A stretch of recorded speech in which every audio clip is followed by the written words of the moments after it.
রমাদান মাসের মধ্যে একটা রাত আছে, যে রাতের নাম হচ্ছে লাইলাতুল কদর। আমি আশা করি আপনারা সবাই এই সূরাটা জানেন। বা'দা আউযু বিল্লাহি মিনাশ শাইতানির রাজীম, ইন্না আনজালনাহু ফি লাইলাতুল কদর। নিশ্চয়ই আমি কোরআনকে নাজিল করেছি লাইলাতুল কদরে, ভাগ্য রজনীতে। ওয়ামা আদরাকা মা লাইলাতুল কদর, হে নবী মুহাম্মদ সাল্লাল্লাহু আলাইহি ওয়াসাল্লাম, আপনি কি জানেন লাইলাতুল কদর কি জিনিস? লাইলাতুল কদরি খায়রুম মিন আলফি শাহর, লাইলাতুল কদর হচ্ছে হাজার মাসের চাইতে উত্তম। এখানে গাণিতিকভাবে ব্যাখ্যা করতে যাবেন না 1000 মাস সমান সমান কত বছর হয়, ব্যাপারটা এমন নয়। এখানে আধিক্য বোঝানো হয়েছে। হাজার হাজার মাস ইবাদত করলে যে নেকি হয়, এক রাত ইবাদত করলে সে নেকি হয়ে যাবে ইনশাআল্লাহ। এই রাতে কি হয়? স্পেশাল তানাজ্জালুল মালাইকাতু ওয়ার রূহ। এই মাসে আল্লাহর পক্ষ থেকে আল্লাহর ফেরেশতারা নেমে আসেন। কোথায় নেমে আসেন? পৃথিবীতে। তাদের সর্দার হিসেবে থাকেন জিবরাইল আলাইহিস সালাম। তানাজ্জালুল মালাইকাতু ওয়ার রূহু ফিহা বিইذনি রাব্বিহিম, আল্লাহর রবের আদেশে তারা এই কাজটা করেন। মিন কুল্লি আমর, প্রত্যেকটা বিষয়ের ফয়সালা হয় এই রাতে। আপনার আমার তাকদীর লেখা হয়েছে আসমান জমিন সৃষ্টির 50,000 বছর আগে। আপনার আমার তাকদীর লেখা হয়েছে আসমান জমিন সৃষ্টির 50,000 বছর আগে। আল্লাহ পাক সমস্ত সৃষ্টির তাকদীর লিখেছেন প্রথম দফায়। দ্বিতীয় দফায় তাকদীর লেখা হয়েছে যখন আমার আপনার রূহ আমাদের মায়ের গর্ভে ছিল 4 মাস 10 দিন বয়স। ওই সময় আল্লাহর পক্ষ থেকে ফেরেশতা আসেন, এসে লিখে দেন তার হায়াত, তার রিজিক, সে সৌভাগ্যবান না দুর্ভাগ্যবান। এরপর রূহটাকে ফুঁকে দেন, বাচ্চা নড়াচড়া শুরু করে। এর আগ পর্যন্ত পেটের মধ্যে বাচ্চা নড়াচড়া করে না। যখন রূহটা ফুঁকে দেওয়া হয় তারপর থেকে বাচ্চা নড়াচড়া শুরু করে। দ্বিতীয় দফায় তাকদীর লেখা হয়। এরপরে তৃতীয় দফা লেখা হয় এই লাইলাতুল কদরে, যে আগামী 1 বছর কি হবে, আপনি কি করবেন। অর্থাৎ 1 বছরের বাজেট প্রণয়ন করা হয় প্রত্যেক লাইলাতুল কদরে। তানাজ্জালুল মালাইকাতু ওয়ার রূহ ফিহা বিইذনি রাব্বিহিম মিন কুল্লি আমর। এই রাতের আরেকটা বৈশিষ্ট্য হচ্ছে সালামুন হিয়া হাত্তা মাতলাইল ফজর, ফজর পর্যন্ত এই রাতে শান্তি শান্তি শান্তি শান্তি প্রশান্তি বজায় থাকে। এই রাতে আপনি যে দোয়া করবেন, যে কোনো দোয়াই করবেন, যদি আপনার রিজিকটা হালাল হয় ইনশাল্লাহ কবুল হয়ে যাবে, যে কোনো দোয়া। এই রাতে যারা ইবাদত করে দাঁড়িয়ে দাঁড়িয়ে, তাদের চতুর্দিকে ফেরেশতারা সমবেত হন, তাদের দোয়ায় তারা শরীক হন, তাদের জন্য দোয়া করতে থাকেন। ঠিক তখনই দেখবেন মুমিন বান্দার চোখ দিয়ে টপ টপ করে পানি পড়া শুরু হয়েছে। আপনি ফিল করতে পারবেন যে আপনার দোয়া আল্লাহ কবুল করছেন। এই রাতের ইবাদতকে 1000 মাস দিয়ে গুণ করলেও কখনো সমান হবে না। একটা রাত ইবাদত করলে আপনি হাজার হাজার মাসের নেকি পাচ্ছেন। এই সুযোগটাকে ছেড়ে দেওয়া যায়? কবে এই রাত স্পেসিফিকলি বলা যাবে না 27 তারিখেই, স্পেসিফিকলি বলা যাবে না যে 21-এর রাতেই, 23-এর রাতেই বা 25-এর রাতেই, নির্দিষ্ট করে বলার কোনো সুযোগ নাই।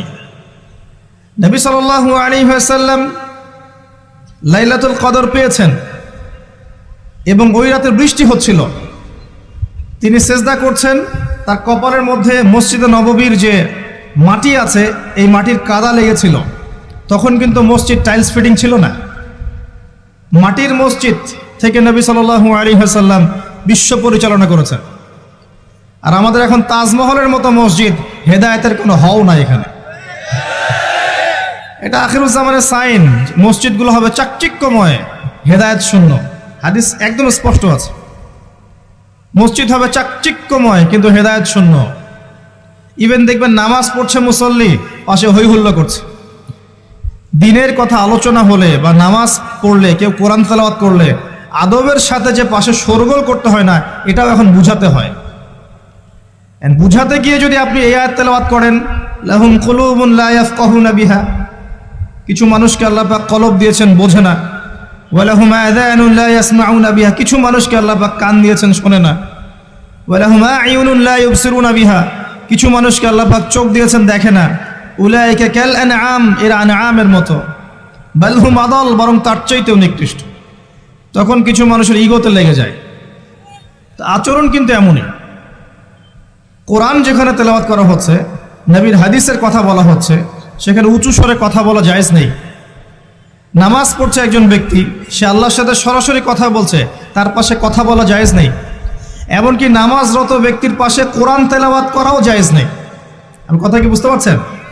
একজন ব্যক্তি নামাজে দাঁড়িয়েছে, আল্লাহর সাথে কথা বলছে, পাশে আপনি কোরআন তেলাওয়াত করতে পারবেন না জোরে জোরে। মনে মনে করতে হবে, করতে চাইলে মনে মনে করতে হবে। অনেক সময় মসজিদের ভিতরে দেখবেন নামাজ পড়া হচ্ছে, শোরগোল করছে।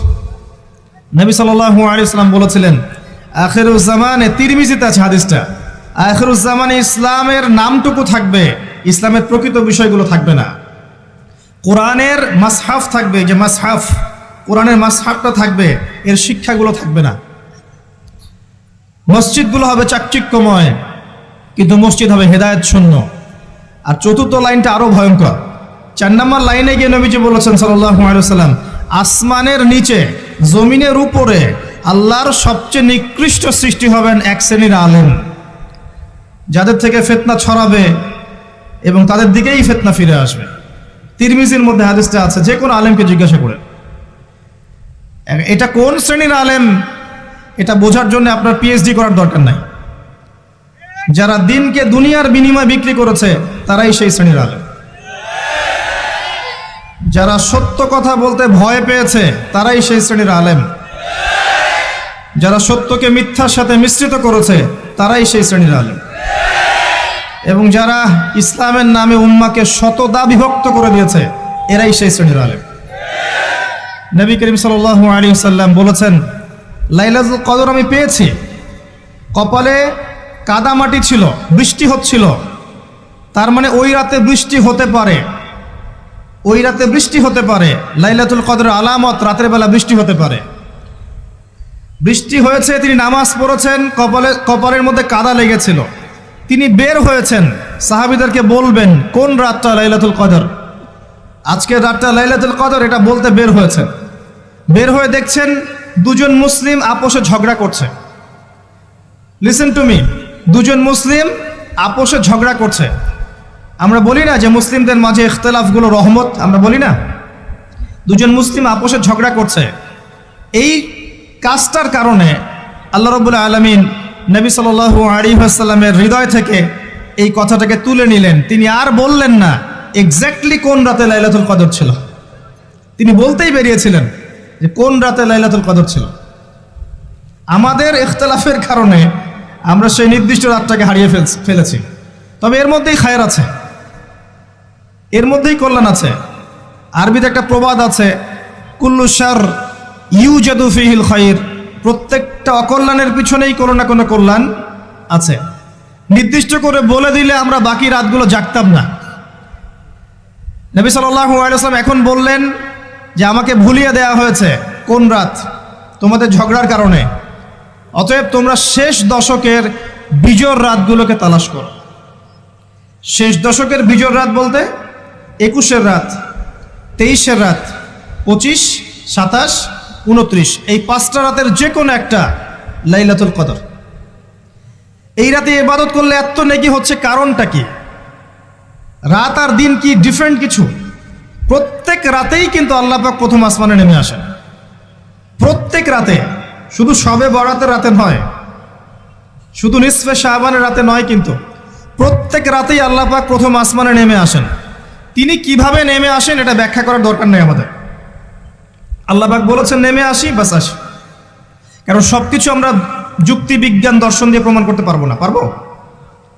সায়েন্সকে জিজ্ঞাসা করেন যে স্বপ্নের ব্যাখ্যা কি, ঘুম কাকে বলে, আত্মা কাকে বলে, আত্মা কঠিন না তরল না বায়বীয়, পারবে সায়েন্স ব্যাখ্যা করতে? কবরের আযাব কি, জিন জাতি কি, জিন জাতি কাকে বলে, জিন জাতি কেমন দেখতে, মালায়েকা কেমন, তারা কিভাবে কাজ করে, তাদের ফাংশন কি, তারা কি ব্যাখ্যা করতে পারবে? আমাদের একটা চেতনা তৈরি হয়েছে, সায়েন্স যা বলবে তাই সত্য। এই চেতনা পুরোপুরি সত্য নয়। কোরআন এবং সুন্নাহ, আল্লাহ এবং তার রাসূল যা বলবেন সেটাই চূড়ান্ত সত্য। এর বাইরে সত্য মিথ্যার চূড়ান্ত কোনো মানদণ্ড নাই। হ্যাঁ, সায়েন্সের ভিত্তি আমরাই দিয়েছি, এটা অমুসলিমরা দেয়নি, এর ভিত্তি মুসলিমরা দিয়েছে। পরবর্তীতে এরা এর উপর ঘষা মাজা করেছে। এখন সায়েন্টিফিক এবং টেকনোলজিক্যাল রেভলিউশন আসছে পশ্চিমা সভ্যতা থেকে। এই সভ্যতার ধারক বাহক ছিলাম আমরা। সভ্যতা এদের দ্বারা শুরু হয়নি, সভ্যতা নবীদের দ্বারা শুরু হয়েছে। তো সবকিছু সায়েন্স দিয়ে ব্যাখ্যা করা যাবে এমন নয়, কারণ সায়েন্সের সীমাবদ্ধতা আছে, আল্লাহর জ্ঞানের কোনো সীমাবদ্ধতা নাই। তো আল্লাহ নেমে আসেন, ব্যাস নেমে আসেন। নেমে এসে আল্লাহ পাক কি বলেন? আল্লাহ পাক তিনটা কথা বলেন। রাতের শেষ অংশ, রাতকে ভাগ করেন। যদি 6টার সময় রাত শুরু হয়, রাত কিন্তু রাত 12টায় শুরু হয় না, সূর্য ডুবে গেলেই রাত শুরু হয়, এটাই ইসলাম। এখন 6টা থেকে আপনি এই 5টা পর্যন্ত সময়টাকে 3 ভাগে ভাগ করেন। শেষের অংশ ধরে নেন যে 1টা থেকে 5টা, কথার কথা আমি এস্টিমেট করলাম। এই সময়টুকুতে আল্লাহ রাব্বুল আলামিন কাছে নেমে আসেন প্রথম আসমানে, অর্থাৎ তার রহমত নিকটবর্তী হয় এবং তিনি আহ্বান করতে থাকেন 3টা জিনিস। 1, কে আছো আমার কাছে কিছু চাইবে, যা চাইবে আমি তাই দিব। 2, কে আছো আমার কাছে ক্ষমা চাইবে, আমি তোমাকে মাফ করে দেব। 3, কে আছো আমাকে ডাকবে, আমি তোমার ডাকে সাড়া দেব। মানে এই সময় আপনি যা চাইবেন ইনশাআল্লাহ, আপনার আকীদায় যদি শিরক না থাকে, আমলে যদি বেদাত না থাকে এবং আপনার রিজিক যদি হালাল হয়, ইনশাআল্লাহ তাআলা আপনার দোয়া কবুল করা হবে। আল্লাহ পাক প্রত্যেক রাতেই নেমে আসেন। তাহলে লাইলাতুল কদরকে এত স্পেসিফিকলি ইম্পর্টেন্স দেওয়ার কারণ কি? একটাই কারণ, মনে রাখবেন, লাইলাতুল কদরকে মর্যাদামণ্ডিত করার এবং রমাদান মাসকে শ্রেষ্ঠ মাস মর্যাদামণ্ডিত করার একটা কারণ, only one reason behind it, সেটা হচ্ছে এই মাসে এবং এই রাতে আল কোরআন নাজিল হয়েছে। কথা কি বুঝতে পারছেন? কোরআন নাজিলের কারণেই এই মাসটা মহামান্বিত, কোরআন নাজিলের কারণেই এই রাতটা সম্মানিত। ইন্না আনজালনাহু ফি লাইলাতুল কদর। আসুন সামনে যাই। নবী করিম সাল্লাল্লাহু আলাইহি ওয়াসাল্লাম যখন এই জাহেলি যুগে বাস করছেন, এই লাইলাতুল কদরে রমাদান মাসে আল্লাহ পাক কোরআন নাজিল করলেন। কি জন্য নাজিল করলেন? কারণ এই সমাজটাকে পরিবর্তন করার জন্যে, সমাজের জাহিলিয়াতগুলোকে দূর করার জন্যে নবী করিম সাল্লাল্লাহু আলাইহি ওয়াসাল্লাম প্রচণ্ড ফিকির করতেন। কি করা যায়, কি করলে মানুষগুলো শিরক ছেড়ে দিবে, কি করলে সুদ বন্ধ হবে, কি করলে মাদক থেকে মানুষ দূরে থাকবে, কি করলে নারীর সম্মান বৃদ্ধি পাবে। তিনি ভাবতেন কিভাবে গোত্রীয় হানাহানি বন্ধ করা যায়, তিনি এগুলো ভাবতে থাকতেন। হেরা গুহায় বসে তিনি এগুলো ভাবতেন কি করা যায়। যুবক বয়সে তিনি হিলফুল ফুজর তৈরি করেছেন এগুলো সমস্যা দূর করার জন্য, কিন্তু পরিপূর্ণরূপে সফল হয়েছেন বলতে পারি না আমরা, কারণ তখন ওহী আসেনি। এই ভাবতে ভাবতে ভাবতে ভাবতে একদিন এক রাতে তার কাছে আল্লাহর পক্ষ থেকে কোরআন নাজিল হলো। সূরা আলাকের প্রথম 5টা আয়াত, বিসমিল্লাহির রহমানির রহিম, ইকরা বিসমি রাব্বিকাল্লাযী খালাক। পড়ুন আপনার রবের নামে যিনি আপনাকে সৃষ্টি করেছেন। খালাকাল ইনসানা মিন আলাক, যিনি মানুষকে সৃষ্টি করেছেন জমাট বাঁধা রক্তপিণ্ড থেকে। আমরা সবাই জমাট বাঁধা রক্তপিণ্ড ছিলাম মায়ের পেটে। আজকে আমরা আল্লাহর দ্রোহী হয়েছি, কিন্তু আমরা পেটের মধ্যে এতটুকু জমাট বাঁধা রক্তপিণ্ড ছিলাম। সূরা ইয়াসিনের মধ্যে আল্লাহ পাক এই কথাটা বলেছেন, তোমাদেরকে তো নুতফা থেকে সৃষ্টি করেছি, ফাইদা হুয়া খসিমুম মুবিন, যখন সে বড় হয়েছে সুস্পষ্টভাবে আল্লাহর বিরুদ্ধাচরণ করছে। ঈদের যে শপিংটার কথা বলছি, এটা এই কারণে বলছি, লাস্টের দশকে আমরা ঈদের শপিংয়ে বেশি ব্যস্ত থাকি, এতে করে লাইলাতুল কদরটা আমরা হারিয়ে ফেলি। লাস্টের দশক আমরা হয় ইতেকাফ করব, না হলে বাসায় নামাজ পড়বো, পরিবারবর্গকে নিয়ে রাত জাগবো। পারা যাবে ইনশাআল্লাহ? তারাবির নামাজ তো পড়বোই ইনশাআল্লাহ জামাতে। এবং আপনি 20 পড়েন আর 8 পড়েন, আপনি নামাজের কোয়ালিটিটাকে ভালো করার চেষ্টা করেন, নামাজের কোয়ালিটিটাকে বেস্ট করেন, ধীরে ধীরে তেলাওয়াত করেন, ধীরে ধীরে রুকু সেজদা করেন, নামাজটাকে এনজয় করেন, সময় নিয়ে, টাইম নিয়ে, 2 ঘন্টা সময় লাগুক, 3 ঘন্টা সময় লাগুক, এনজয় করে নামাজ পড়েন। আল্লাহ পাক তৌফিক দান করুন। এরপর শেষ রাতে আবার ওঠেন, পরিবারবর্গকে নিয়ে নামাজে দাঁড়ান, একসাথে জামাত করে নামাজ পড়েন, পরিবারে নফল নামাজ পড়েন, বাসায় বরকত হবে ইনশাআল্লাহ।